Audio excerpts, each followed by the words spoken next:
Ladies and gentlemen, may I preface my remarks by saying that I don't want to have you under any misapprehensions.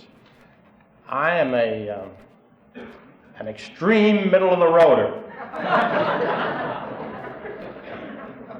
The only organizations that I have ever joined, the American Legion, and in the 40 years that I've been a member of the American Legion, the last 20 I have been guests of state conventions and individual Legion posts. I haven't been too active in the last 20 of the 40 years. I'm also a member of the Retired Officers Association, and for the last 20 years I've never attended a meeting. I'm a registered Republican, and I only drink birch beer.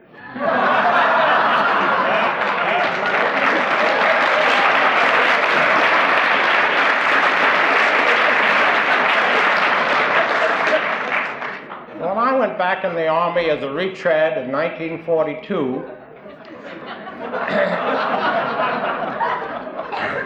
never occurred to me that the assignment that I had would prove to be important, but I was puzzled because I was immediately, because of my First World War experience, I was made executive officer of the Newark Airport. And there was where the supplies for the Russians was taking off by boat.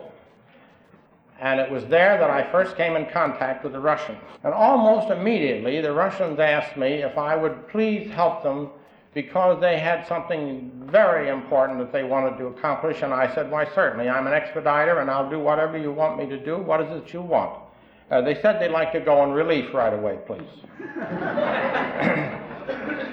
I tried to explain to them that it was not possible for the Lend-Lease administration to put these Russians on the relief program, that was an entirely different administration. But I did suggest, however, sort of passing the buck, as we learned when we were sergeants, and of course you know the sergeants really won the First World War.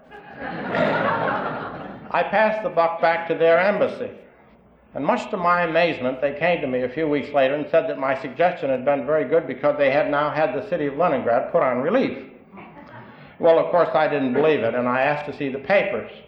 And much to my amazement, because I had read the law, the Lend-Lease law that your Congress had spelled out exactly was that the Russians were to receive warfare materials only. And it said in the law, there's none of this money to be used for relief or rehabilitation. So when the money started to mount up to where they got to be nearly $100 million, I decided that I should keep a few notes, because I remembered that in the First World War, there were 2 or 3 officers went to jail for ordering saddles for the tanks. And I was a little bit afraid after that experience that something might be hung on our office in Newark, so I decided to keep notes. The notes turned into voluminous files, because we have a quaint custom in the Air Corps of making 13 copies of everything. And I naturally picked up one of those copies. Now, after I began to observe that the Russians were more interested in rebuilding Russia through the Lend-Lease program, and did not seem to be anxious to get warfare supplies, but were more anxious to get certain specific items that I could visualize were for the use of rebuilding the war damage of Russia, I became doubly suspicious. Many of you may recall that we were very short of tankers. And because we were so short of tankers, we had Navy balloons out over the Atlantic Ocean guarding the few tankers that we did have, so that the German wolf packs wouldn't pick off the tankers one by one. But we had a program under the Lend-Lease, of which the taxpayers never heard of, for taking these tankers through the Panama Canal up into Seattle so that we could deliver to Vladivostok $100 million worth of vodka. That was the vodka program. Now, of course, I do remember that we got some of it back in diplomatic containers at Yalta.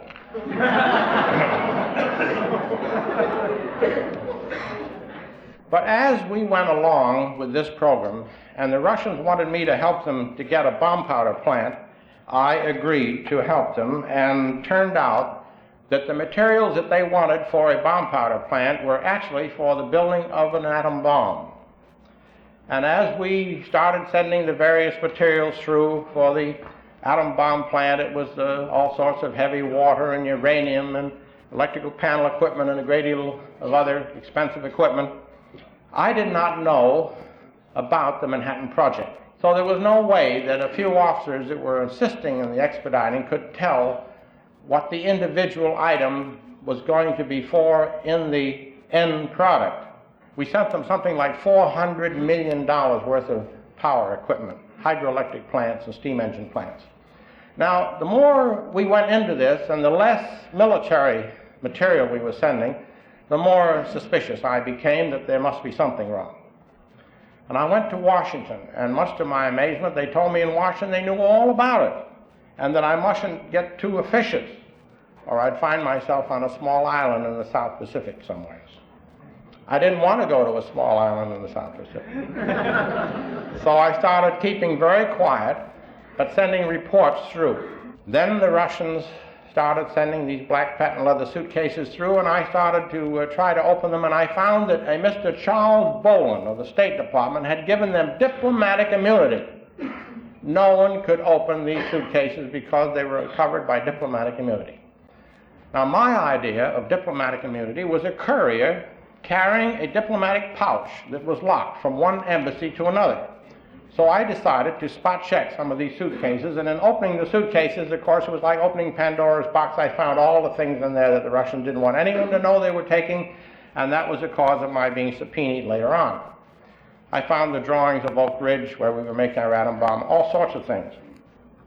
And as I opened these suitcases, I found State Department documents where the secret stamp had been cut off, and the scallop on the paper showed that there had been some kind of a mark on there, but it had been taken off, it had been trimmed. Otherwise, I would have had to ground the plane. And I made a violent complaint about this. And I found that this material that was coming from the State Department was being sent to the Russians by a man named Dr. Theodore Geiger. So when I went to Washington, I started checking on Dr. Geiger. And I found that the New York State hearings, the rat coup d'etat hearings into the school communist program, had uncovered a communist by the name of William Canning. And Mr. Canning had testified before the coup d'etat committee that he was a communist, and he was helping his history professor, who was running 5 simultaneous communist cells in CCNY. Well, of course, Dr. Geiger was promptly fired, and then he disappeared. But they had it on the record. They knew that he was identified by a communist as being one of the secret underground leaders of the Communist Party. So when I told some of the senators in Washington and discussed this with them, they said, well, where is this fellow now? I said, I don't know. But I said, keep your eye open, because I said they're like termites. They go out of one end of the building and fly around and get in the other end of the building. They do their damage before the building collapses. The next we learned there was a lawyer named Peter Holgay in New York. And Peter Holgay arranged for the habeas corpus that caused the woman to jump out of the window, Mrs. Kacinkina, that fell on the clothesline, and her life was saved, and she broke her legs and went to the hospital. And Peter Holgay came forward and said that he had been fired in Europe by Mr. Paul Hoffman because he went to Mr. Hoffman and said, I know the leader of the Communist Party is working for you over here. He's got 3 cells running. He's got one in Bonn, one in Frankfurt, and one in Paris. And Mr. Harriman and Mr. Hoffman had a conference, and they fired Holgay. Not Dr. Geiger. They fired Holgay. So Holgay and I got together, and we compared notes. And so we went to Senator McCarthy. And Senator McCarthy called up the State Department. He gave him 48 hours to get rid of Geiger. And in the short time, he retired for physical disability so he could save his pension, and he disappeared again. But there was an article in the Wall Street Journal and various papers that told about the organization of the Fund for the Republic. The Fund for the Republic was part of the Ford Foundation situation, and they wanted to put Mr. Hoffman into a separate situation where he could smear all the anti-communists. So they started this Fund for the Republic. And there were 2 officials running the fund, Dr. Geiger and a man named Adam Yarmolinsky. Now, when we discovered that he was no longer in the government and we couldn't get rid of him because he was not working for Uncle Sam, we decided to keep our eye on him. So they created a new organization in Washington called the National Planning Association. This is part of this new urban renewal business that the president is trying to get a cabinet member in now on this business. That's all planned by the Planning Commission. So we noticed on the 30th of November last an article in the paper that Congress had decided to save the dollar. So they had called in an expert to help save the gold and to help save the dollar. And the man they'd called in was none other than Dr. Theodore S. Geiger. Now, when I got out of the Army, and I was invited to California by the Daughters of the American Revolution, and don't ever get in the clutches of the Daughters of the American Revolution. If you've ever seen John L. Lewis run a CIO meeting, you've never seen anything, because these Daughters of the American Revolution, when they run a meeting, they run it with a it's just fantastic how they run a meeting.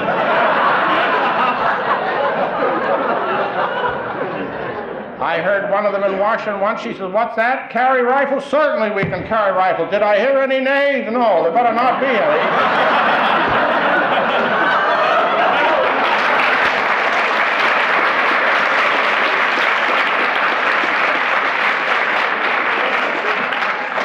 It has been my experience to be in 30 states and in over 500 cities, and I want to tell you that these ladies of the Daughters of the American Revolution are the hard knot in the web of the fabric of the resistance in this country, and you can't kid them. They don't have any inhibitions about it. If you're against this country's basic interests, they'll scratch your eyes out.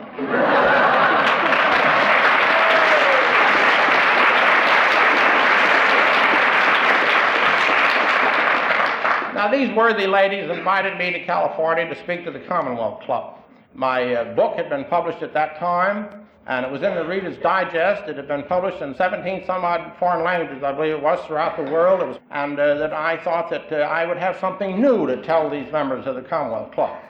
So instead of discussing the uranium and equipment and the master plates of the treasury that we sent to Russia so they could print the occupation money, which was in the Reader's Digest in February 1953, and the various facets of my testimony, I decided to tell the men in California something new. I told the men in San Francisco that they had been told by the New Deal in Washington that all the gold mining machinery of California was necessary for the copper part of the war effort, and they all patriotically gave up their machinery. But I was going to tell them that it didn't go for the copper part of the war effort. We assembled it up in Seattle, and we shipped it to Vladivostok. So the Russians with slave labor got into the gold mining business, and we're still out of business here in California. This was done by Mr. Harry Dexter White and Mr. Alger Hiss and the other members of the International Monetary Fund, which came down from the Bretton Woods Agreement. Frank Coe and Harold Glasser and a number of them have all been pulled out by your Congress and held up by the scruff of the neck and thrown out as communists. But the edifice that they created still has a situation that's hard to describe. I told the men in San Francisco, the Commonwealth Club, that there was no chance for them to get back in the mining of gold because the price of gold had been fixed at $35 an ounce back in 1934, and that unless we could get the price up to around $90 an ounce, you'd never be able to open these gold mines. Can you think what would happen in the 12 western states if you could open 9,000 closed gold mines? Why, you'd have prosperity out here that would affect everyone. But we can't open these gold mines, which are full of water, because the price of gold, which was fixed in 1934 at $35 an ounce, the dollar has gone down in purchasing power, and when you receive 35 paper tokens for an ounce of gold, you're only getting about $16 in value. And in the meantime, the wages and everything that has to do with labor and the cost of equipment and electricity has gone up 2,000%. So there isn't any chance of doing this unless you can get the acquiescence of the other fund members, in which Harry Dexter White and Alger Hiss have enmeshed us into a situation where we do not control our own destiny anymore. You can't raise the price of gold without the permission of these people who won't give it. It was planned that way. It's planned that you'll have the paper tokens in your pocket that go down in purchasing power, while the people who have the gold gets firmer and firmer and firmer as your money gets thicker and thicker and thicker. The dollars you have in your pocket are going down at the rate of 3 to 3.5% in purchasing power every year because Mr. McChesney Martin of the Federal Reserve has testified before the Banking Committee of the Congress that he's taking it down scientifically every year. Why? Because the unions have to have more money. Wages have to go up. So as the wages go up and the people get more take-home money, they think they're getting more value in purchasing power, but they're getting less because the money they take home, well, figure it out. If you have a bond that's bringing you in 4.25% per year and your money's going down to 3.5% per year and you're paying income tax on the 4.25% you get from the bond, you're going behind all the time, and that's just planned that way. Don't think that these Fabian socialist planners who call themselves politicians are anything but red pinkos, only they're so yellow they don't dare call themselves red.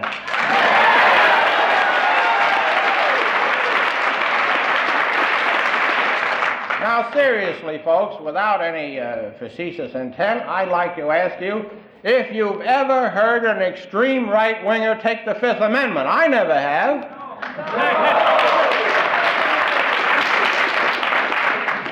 The people who were giving all these things to the Russians were what I call Fabian socialist planners. Now, they can call themselves Democrats if they want to and attach themselves like barnacles to the Democratic Party, but I do not consider them real good Democrats, the Jim Farley type of Democrats that I used to know. And the men in New York State, like Al Smith, who used to stand there and say, "Let's take a look at the record." And I say this evening, it would be kind of interesting to take a look at the record. Now, I told you about Dr. Geiger, who's now in Washington advising the Congress on how to save the country's dollar. Many of you perhaps have never heard of a report that the Un-American Activities Committee got out called Index 9. Now, Index 9 is getting very scarce. They've been emasculated in the libraries. They've disappeared. Anyone who had one, they've loaned them and they've gone. And in fact, in the 18 years since it's been published, they're very scarce. I was offered $500 by a publisher for this copy of Index 9. Now, this is not a report from some other agency than the government. This is the House report, and it says right on the face of it, investigation of the activities of the Communist Party, and it tells the names of the associates and the sponsors and the members of the various un-American activities groups, and it's right there in black and white. And I'm wondering sometime why some of the officials in Washington, instead of coming out publicly and talking about the extremists and the reactionary disturbers and all these other people, why they don't go into their own office and take a look at the record. Now, in Index 9, I find some very interesting names. I take one name as an example. This report is extremely useful. It's in the UCLA library in microfilm form, and anyone can go there and examine it. I'm going to take the name out of this government report of Mr. Adam Yarmolinsky. Now, Mr. Yarmolinsky, who has a conspiratorial record of the most extreme left-wing connections since 1943, when he was a Harvard editor of the Yardling, which was known as a pro-communist publication for distribution among the students. Later, he became an official of the Fund for the Republic, a $15 million foundation that you all know finances the smearing of anti-communists. Now, Yarmolinsky wrote a book attacking the House Un-American Activities Committee, and he has associated with him, behind him in his listings in this, the entire Marxist organizations. Now, he's a member of the John Reed clubs. Mr. John Reed is buried at the foot of the Kremlin wall along with Big Bill Haywood. And where is this Mr. Adam Yarmolinsky today? That's the important thing.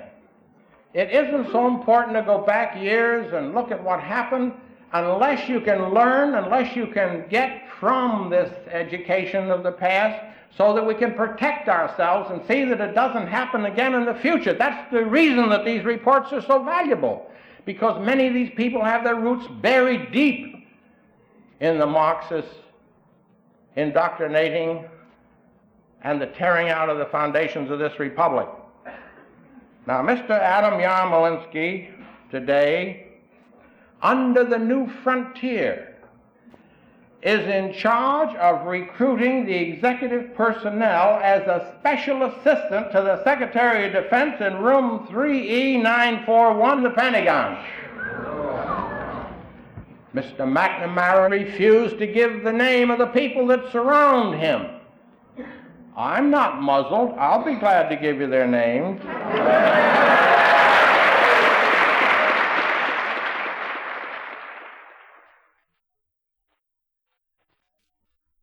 How do you think the security-minded generals that have to work in the Pentagon, how do they feel knowing that in the next room, in charge of special assignments, why, he can call anything he wishes a special assignment.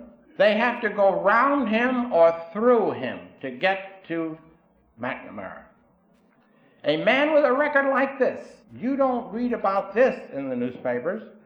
You read about how horrible the extreme right-wingers are doing things. Now, at a presidential press conference, Mrs. McClendon raised the question whether two well-known security risks employed by the State Department were considered by the President to be properly cleared for employment. When the President demanded the names, she mentioned two. One of them was Mr. William A. Whelan. The President replied with noticeable anger that Mr. Whelan had been specifically considered and was highly competent and able to perform the task to which he was assigned, period. I'd like to recommend that you read a book called Red Star Over Cuba, and you'll find all about Mr. William Whelan, and also Mr. Roy Rubottom, another worthy. When this book came out, he was quietly transferred out as Assistant Secretary of State. And of course, in the Army, we have a situation where when a man fails, we fire him. In the State Department, when they fail, they're promoted. Mr. Edgar Hoover told President Truman 5 times about Harry White, and 5 times Truman promoted him. Now, in this book, you'll read all about Mr. Roy Rubottom. He's now liaison between the State Department and the War College, so he can teach the fellows in the War College how they should expect to be muzzled. Those are just a couple of little examples that I want to give you. When I was in Washington, I said to one of the senators, I understand that the remark has been made down here to the daughters of the American Revolution, just name us a communist, name us one. We'd like to have people send us in the information. And my answer to it is, get a copy of Index 9 out of your own back library there and read it. They're all there. Here's one that I think is rather interesting. This is his application for a job in the War Department, and this is his own handwriting. Now, he won the prize for getting the most number of communists in the United States in the party. So what was his prize? Why, he went to New York to meet Mr. Browder, and Mr. Browder says, you're a fine, upstanding young communist. I'm going to promote you. Got your bag? Where do I go? He tells in here where he went. He went to the office of the Chief of Staff and in charge of examining the desks of the generals to make sure they were locked according to security regulations. Now, imagine a man winning a prize for getting the most communists, and his new job is in the Joint Chiefs of Staff office examining the general's desks and tidying up the incoming and outgoing boxes to make sure they're all in order. When we got him on the witness stand, they asked him, they said, well, what did you do otherwise? He always said he supplied ink and rubber bands and new blotters for the generals. Now, as the war got rolling along, they decided they better promote him. So now, if I was asked to promote a man that was in the office of the Chief of Staff to a better job, I'd have a hard time figuring where to put him. But they didn't. According to his own record now, he's in the office of the Secretary of War, who was very busy grading and evaluating the civilian employees and deciding on their salaries and hiring them in the Secretary of War's office. And he says here, liaison between the various branches of the Army. The Secretary of War was too busy, so he turned it all over to him. He was very expert. They're always very competent for the task to which they're assigned. When the war was over, they put him in the office of the Quartermaster General, where he became field analyst in charge of personnel for the depots throughout the world, Guam, China, India, and Africa. And when I showed this to Senator Ferguson, I said to him, I said, may I show you who his references were? And Senator Ferguson, it was early in the morning, he had a glass of milk in his hand. He kept shaking his hand so the milk was spilling. He said, I can't take it. He said, I got to go to a committee meeting. He said, I just can't stand it. He said, why, that man could have hired hundreds of people. And I said, I want to show you his references. He said, I just can't stand it anymore. He said, make your own to subpoena him. This is horrible. But finally he did look up and he said, well, just name the top reference. So I named the top reference for him. They all stick together like a bunch of ducks, you know. They promote each other and recommend each other. And his first reference is the manager of Oak Ridge, Tennessee, making the atom bomb, Mr. Brennan.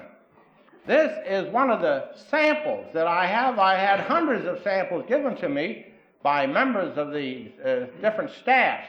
And I would like to tell you that this record of a man going to the Chief of Staff's office, and then to the Secretary of War's office, and then to the Quartermaster General's office, and then they arrested him. He was personnel manager of the Reconstruction Finance Corporation. How do they do it? It's because they have people in the right place at the right time to put them into the position where they can do the most damage. And those are the things that I have been fighting, because I happen to have had the privilege of having read so many military reports that gave me the opportunity that I decided to make it my business as a hobby to research on some of these things.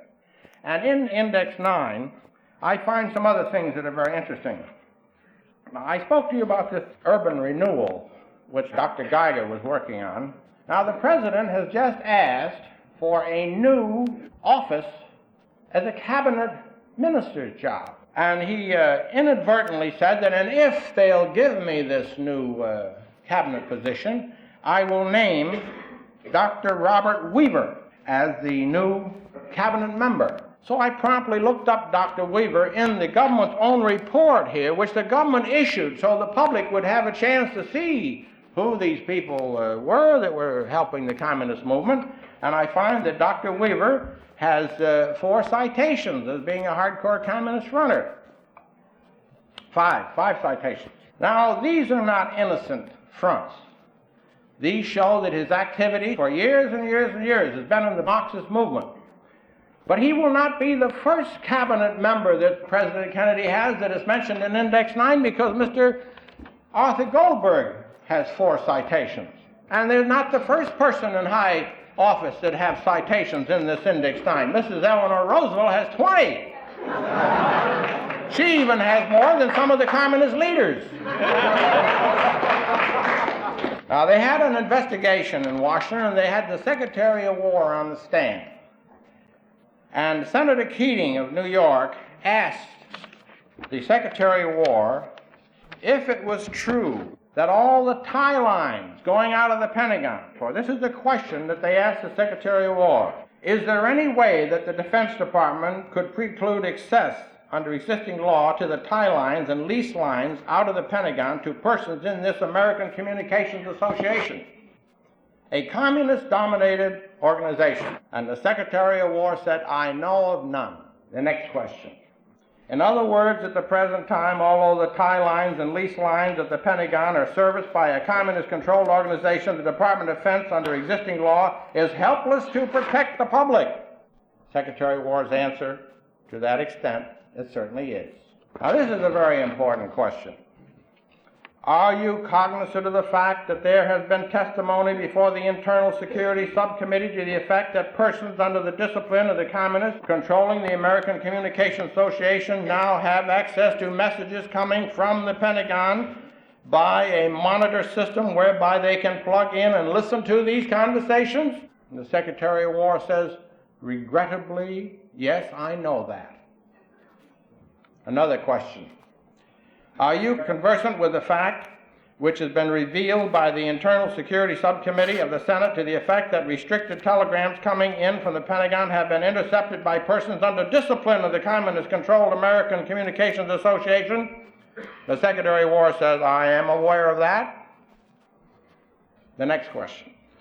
Are you conversant with the fact that the North Atlantic cable, which carries messages vital to the security of our nation, is now serviced by the American Communication Association, a communist-controlled labor organization?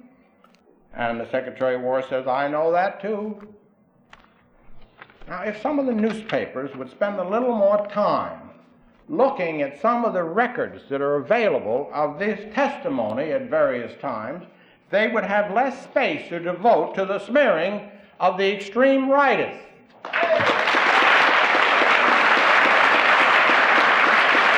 I was a guest at the Everglades Club in Florida, and I was told you'll have to feed it to these people with a spoon. They won't take it. They don't believe it. Be awful careful, Major. Just give it a little bitty bit at a time because they can't stand it. So I asked them, I said, if any of you ever are rich enough to make a contribution to a political party and you are rewarded with an ambassadorship to some foreign country, please don't do as an ambassador did recently, Mr. Joseph E. Davies. Mr. Davies became the ambassador to Moscow, and the first secret cable that he got from the State Department, an encoded message, he took it over to Litvinov and he says, Max, I have a little room around here. Would you please help me to answer this? And Litvinov says, why, certainly. And he called over a member of the NKVD who spoke English, and he sat down at the typewriter, and Mr. Litvinov dictated the answer. And they handed it to Mr. Davies. Mr. Davies thanked him very much, and he went out and he sent it to the State Department as his work.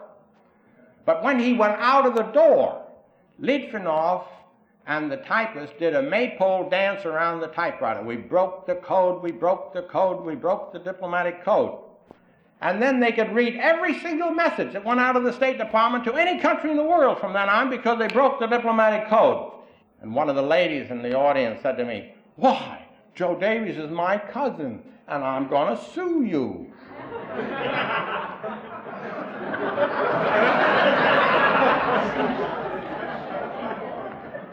Her husband told her that she'd made a mistake. She'd taken a hold of an electric eel and she'd get a shock. Because I held up a book called The Institute of Pacific Relations, which you can get in the library, and you can go and read it yourselves, page after page of testimony about Colonel Igor Bogolepov, who's now in our Central Intelligence. And Colonel Bogolepov says that every few days Mr. Davies would come over with another telegram, and of course the State Department automatically changes their code so that if they are broken by any chance they'll have a new code all the time. But Mr. Davies was thoughtful enough to take each new cable over, and the Russians had a Roman holiday reading all our State Department cables.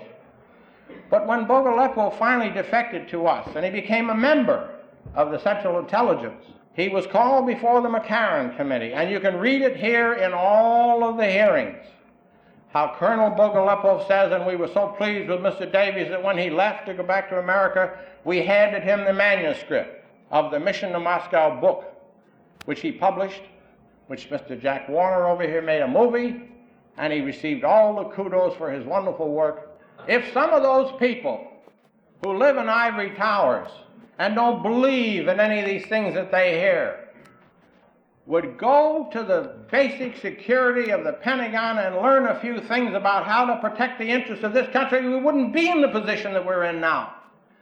And I want to tell you that you haven't heard anything until you examine the gold in Fort Knox. We have $16 billion aid in Fort Knox. We have $22 billion obligations against it. Why? Because we have been giving away all this foreign aid program. And now the money comes back as a demand for our gold in Fort Knox, and we have a golden hemorrhage out of Fort Knox. We have 73 Army bases around the world, but in case you don't know it, we have a treaty with every one of those 73 bases. We can't fire a shot even if we're attacked. And then secondly, through the double talk of the United Nations, we've got to go to the Political Action Committee and submit our program. And of course, the chairman of that committee has always been a Russian. Now, if these bases can't fight, and we can't evacuate them or feed them in time of war, what are they there for? Why, they're spending money. It's part of socialism, to divide up what we have with these have-not countries. And all the money that they're spending comes back as a demand against the gold we have in Fort Knox, so it reduces the purchasing power of the money that you have in your pocket. and we have 22 billion obligations and we only have 16 billion in Fort Knox, we're broke. And I think the bankers in Europe know it. But we have this economic situation where we can say to a man, please don't take your gold, because if you won't take your gold, we'll build a dike for you, or we'll do something for you. For instance, Tito. They say to Tito, wouldn't you like to have an observatory on the top of the mountain so you can watch the Sputniks go by? So now we're building an observatory for Tito on the top of the mountain so he can get in on the Sputnik program. And that's going to be done by a new program called the SUNFED program, SUNFED, Scientific United Nations Foreign Economic Development Program, a $70 billion program, and we're supposed to pay 70% of the $70 billion. Now, we have these task forces coming in to report to the president what's needed around the world, the various slum areas that we have to reach out and take in and do good for these areas. They're going to even go to the moon now. And I want to tell you that you haven't heard anything. Mr. Dillon went down to Uruguay and unilaterally promised him $20 billion. Senator Dodd got up on the floor of the Senate and said, since when can the executive department promise $20 billion? But you haven't heard anything until Mr. Soapy Williams, the den mother of those African groups.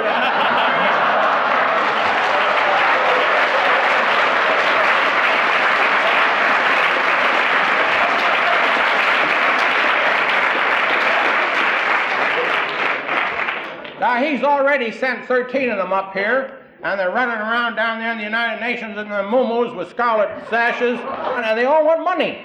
They want to have a monetary system, and they think we should help them. And Mrs. Roosevelt says we've got to get out and do good for these people. I'd like to have her go to the Ozarks sometime and see the good that should be done down there. We've got people in this country that ought to be helped first.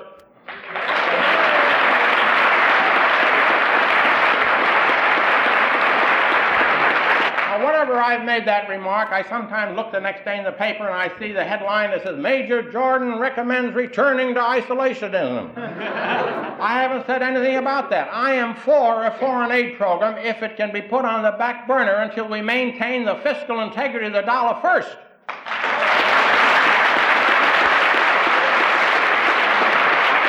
What we have to do to hold up this whole tent is to see that the main pole in the middle, which is the dollar, is absolutely sound, and it must be kept sound. And the only way you can do that is to balance the budget. And they've already announced that they're going to have an $8 billion deficit this coming 30th of June, and I'll bet you it's more than that because they never prognosticated right. They're within 10 or 12 billion. And I don't know if you folks have heard of the float. The Army and the Navy, they throw all the bills up in the air on the 1st of May and look around, they don't see any bills, so they don't report them in the deficit.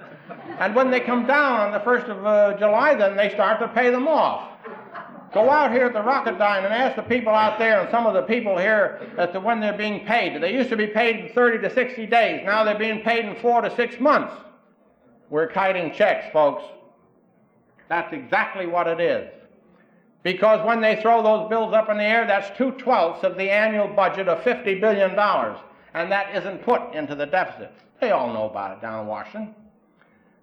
Now, if we are in this kind of a situation, what can we do as individuals to be constructive? Not calling names to people and not doing anything that is un-American in our attempts, but something that's really constructive. We can go out and talk to people and remember that it is not controversial to stick up for your country.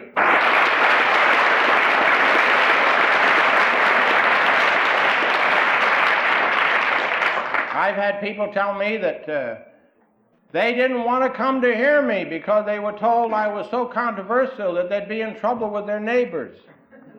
And yet when they heard me, they couldn't find that I'd said anything that they would disapprove. They just thought that I was a very sound individual and that I had more common sense and emotion. Which reminds me that I'm glad my wife gave me a tranquilizer tonight so that I wouldn't get too excited. These Fabian communist planners, these Marxists that have attached themselves like barnacles to the democratic ship, they can call themselves New Deal, Fair Deal, New Frontier, whatever they are, and they're all out of Harvard with the eyes of a zealot and of briefcase full of Phi Beta Kappa keys. They're not Americans, in my opinion, the way they're thinking. They're one-worlders.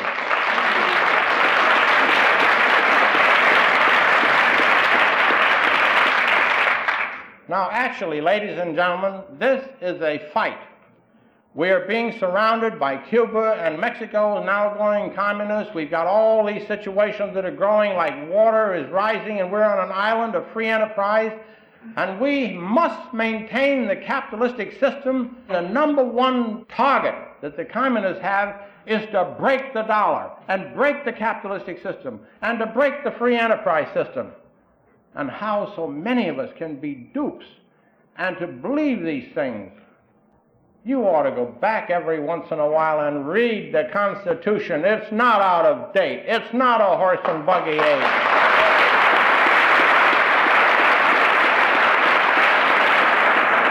I'd like to report to you this evening that I find organizations, little pools of patriotic interest like this are growing all over the country like mushrooms after a rain. They're springing up all over. One woman had me in Buffalo, and she had 30 women friends, and the next thing I knew, she had 600 people, and the next thing I knew, she had 2,000 people. I've been there 3 times. Now they want me to go back. They're going to fill an army with 5,000 people. They're nothing but good, plain, honest Americans, and they're worried about their money. They're worried about these wars that are talked about. They're worried about all these things. There's nothing wrong with being a rightist. It's time that groups like this, and we have to throw the torch to you young folks, you get your thinking like the twig is bent and think in terms basically that there isn't anything wrong with this country. It's as sound as a nut. All we have to do is preserve it. Thank you for inviting me.